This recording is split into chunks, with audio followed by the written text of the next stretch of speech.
Hey, what's up, guys? Got a bit of news this morning. I don't know if it's exciting news or just news. Well, most of the time news is not good. It's always bad. But it could be a good thing for those people that are in or was into usi-tech.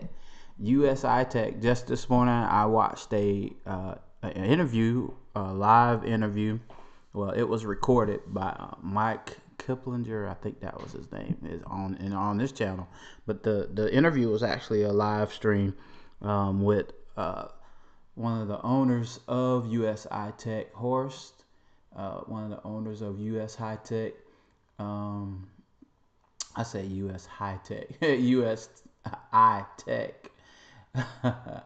And you guys know usi-tech came in like a storm. It was one of the top notch programs that actually you could sell buy packs and compound interest every day, all the things that you were doing in BitConnect. But usi-tech was one of the largest uh, platforms based in the United States. Well, actually not in the United States, but total transparent and with operations in the United States as well. So I think they're based out of Dubai, but nonetheless, they end up closing their doors because of un I guess you could say practices that were not conducive to regulation and good marketing. Where and anytime you own a company, online company, this is what you are at the mercy of. It you can't control what people do.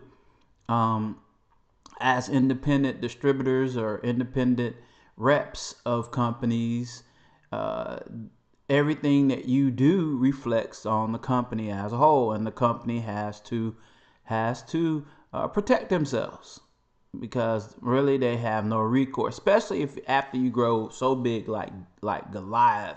You're one of the biggest thing. My drill sergeant used to say, the higher you go up the flagpole, the more your butt is exposed.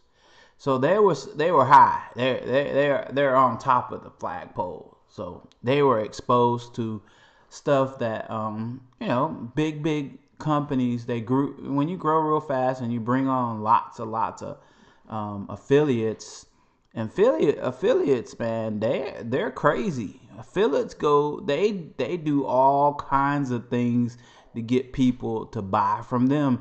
And I'm sure there were so many unethical practices going on.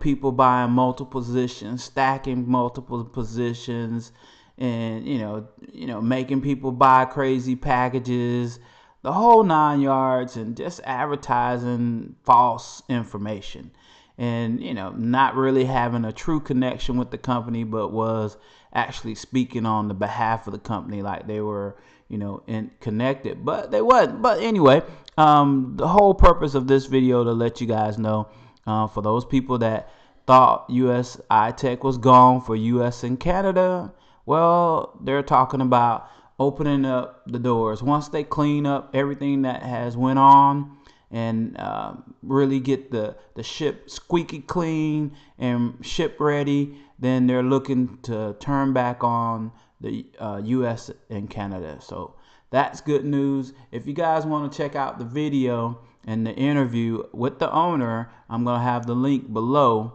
along with and some other links, other links.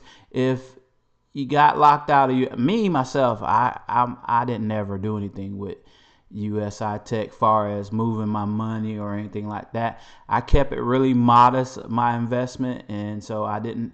That was at the time when I was seeing other things that paid a lot better, like these lending platforms that paid a lot better than usi-tech. So I wasn't putting all my money into US. I was just being very spare, working it, and I didn't like the aspect where it really relied on referrals. And I mean, even though you could compound packages and things like that, where they made their real money at, and where they're gonna make their money at, and where they're gonna continue to move and make their money at, is their downline. Their downline, and having downlines and referrals and all that. So I wasn't really into that. Referrals and stuff can make you a lot of money. That's cool. But when situations go awry, like what happened with usi-tech, everybody always wants to point the finger at the guy at the top. He is the one that gets all the emails. What happened? What's going on? What's the deal? At the end of the day, we're not your financial advisor. We don't tell you what to do and how to do it. It's your own conscious decision. You have to really make up your mind if you're going to do it. And if you do it, it's at your own risk.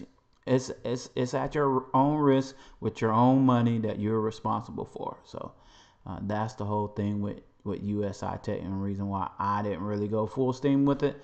But I know there are some people out there that were betting big time on usi-tech, and they still have a lot of promising things going on. I mean, with their coin and their exchange and their platform that's coming out and other things that they're venturing in, usi-tech is positioning themselves to be a major player in the crypto industry.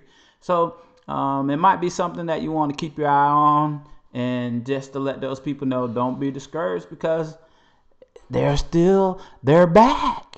They're back, or not? They're not back. They're coming back. They're coming back as soon as they clean up, do some clean house things, clean up what other people done messed up, and then they'll be ready to rock and roll.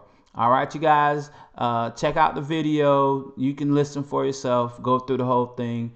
I think I had it queued up on one of these. Let's see.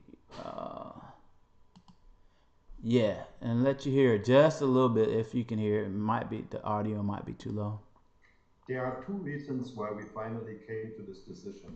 The first The reason why they closed up. thing I have to tell you is, I don't know, but since we are in the business, we always told people, I always told people that I'm happy to fight for USA for many reasons. And but I also told, whenever I had a chance to speak to the audience or to our partners live on live events, I always told them, please be aware, if you don't market and communicate our business right, especially in USA, with all the difficulties, not only us as usi-tech, but also many other companies, we're gonna have some difficulties. And then finally, difficulties appeared, and our lawyers, and Jonathan is one of them, who was in charge with all this. He had to communicate all these upcoming issues with Texas, Canada, and what else. And that was ongoing. And we have sent out many warnings where we told people again and again, please don't behave with this marketing communication. Don't. So basically, like I said, people took it in their own hands to go out here and market usi-tech.